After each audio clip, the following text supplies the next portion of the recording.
So, about a month ago, with great sadness, I announced that Humboldt Bible Church would have to suspend our congregational meeting on Sundays until further notice. As you know, this was all due to an executive order by our governor, Doug Ducey. He limited operations to only what was deemed essential at that time. And furthermore, what we considered based on the information widely spread by the media at the time, we decided that further meeting would not only be contrary to the governor's temporary restriction, but it would also mean a potentially poor testimony to the community around us, sending a message possibly, even though it's not true, but it would send the message that we didn't care about curbing the spread of COVID-19.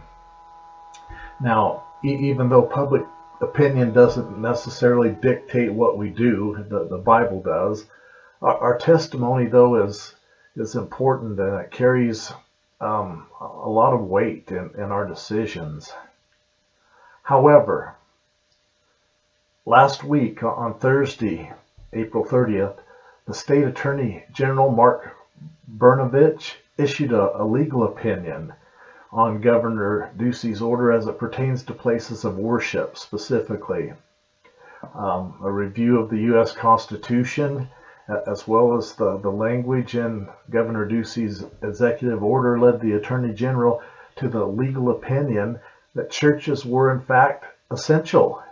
Go figure. They were essential by definition, and furthermore not held to any social distancing requirements per se. Now, we understand our obligation to be good citizens, following the laws set forth by governing authorities as long as they don't go against God's laws. However, it appears that our continued congregating to worship together is not against the state's law at this point. It's legal. Though we further understand that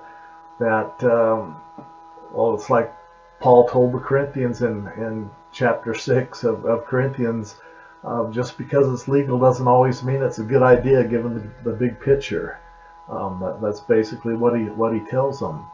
So we understand that the implications of public perception.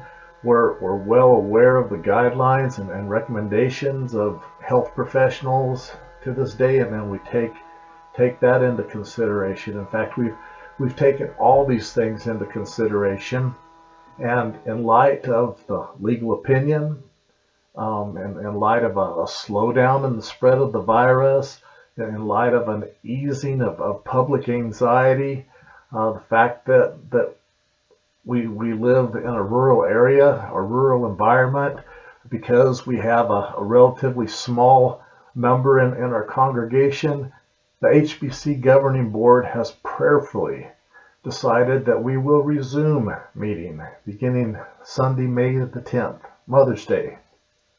Having said that, though, I realize that some people still do not feel comfortable attending.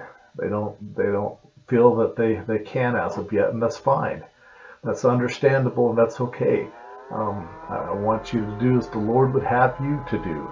And in this case, I don't think one size fits all, so to speak. I think folks are going to be led differently according to their different situations. For those folks, the sermons will still continue to be available online. They won't miss out in that respect.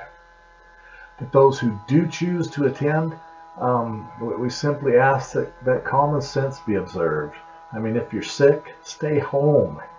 If you've been around sick people, stay home. Also, if even though we're not going to mandate or enforce social distancing, I mean, we're not going to rope off seating areas or tape little X's on the floor 6 feet apart. We're not going to do that. We are going to clean the facility prior to Sunday, and we're simply going to ask that you use common sense, that you observe good hygiene, you observe good manners. I mean, we need to be sensitive to the fact that some folks are still going to be kind of sensitive and standoffish physically. I mean, don't assume that folks want to hug or shake hands at this point. Again, be sensitive and respect their space. Respect one another's space. Um, Meanwhile, we'll continue to pray for the leadership of this country. We'll continue to pray for all the people worldwide affected by this pandemic. And certainly, we continue to pray for you all as well, specifically. And I hope to see some of you Sunday. It's been too long. It's been way too long. Thank you.